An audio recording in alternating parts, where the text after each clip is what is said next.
Орозонун 10 фазилети.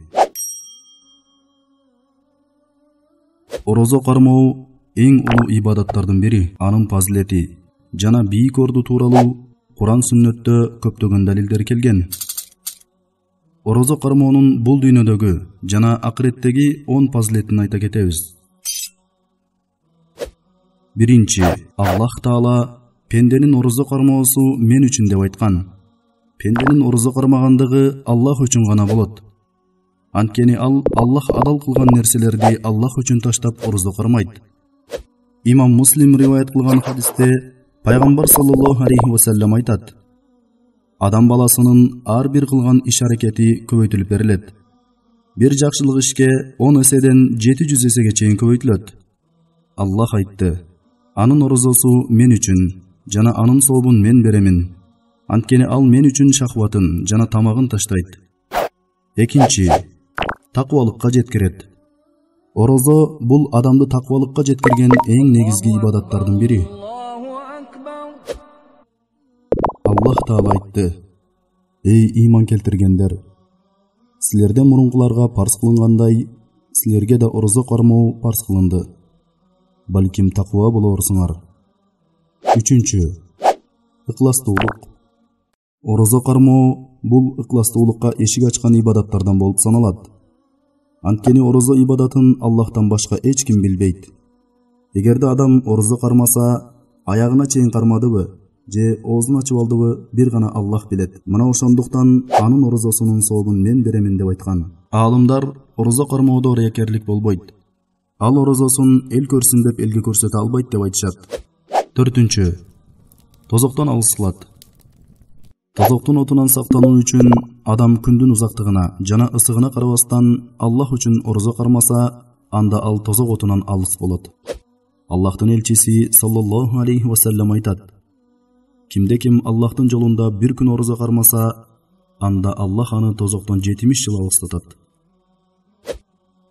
Орозо бул калкан, аны менен пенде тозоктун отунан коргонот. Бешинчи, кимдин өмүрүндөгү акыркы ибадаты орозо болсо, анда ал бейиштик болот.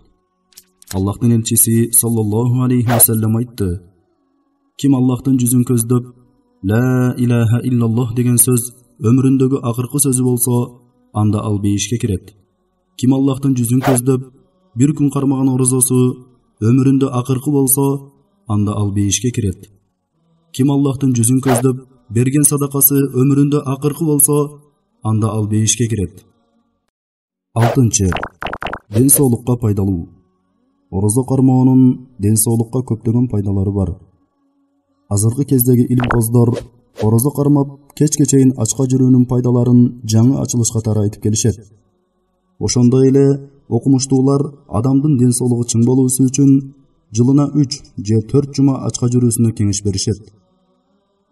Азыркы кездеги кээ бир ооруканалар адамдарды ачкалык менен дарылайт. Бирок мусулман адам Аллах үчүн орозо кармап жүрсө, анда анын ден соолугу чың болот жана акыретте Раббисинин ыраазылыгына да жетет. Жетинчи, бузукулуктан алыс кылат. Пайгамбарыбыз бойго жеткен жаштарды үйлөнүүгө үндөгөн. Эгерде алардын үйлөнүүгө кудурети жетпесе, анда аларды орозо кармоого буйруган. Бул туурасында Пайгамбарыбыз саллаллаху алейхи ва саллям мындай деп айткан: эй жаштар жамааты, эгерде кимдин үйлөнүүгө кудурети жетсе, анда үйлөнсүн. Анткени адам үйлөнсө, көзүн жана жыныстык мүчөсүн күнөөлөрдөн сактап жүрөт. Эгерде кимдин кудурети жетпесе, анда ал орозо кармасын. Анткени орозо күнөөлөрдөн тосот. 8. Коомчулукту оңдойт. Рамазан айы келгенде коомчулуктун оңолгонун байкайсың. Жергебиздеги көчөлөрдө, базарларда жана башка адамдар чогулган жерлерде адамдардын ынтымактуулугун, биримдигин, бири-бирине болгон камкордуулугун көрөсүң. Бул Аллахтын элге болгон жакшылыктарынын бири. 9. Адеп ахлактуулукка жеткирет.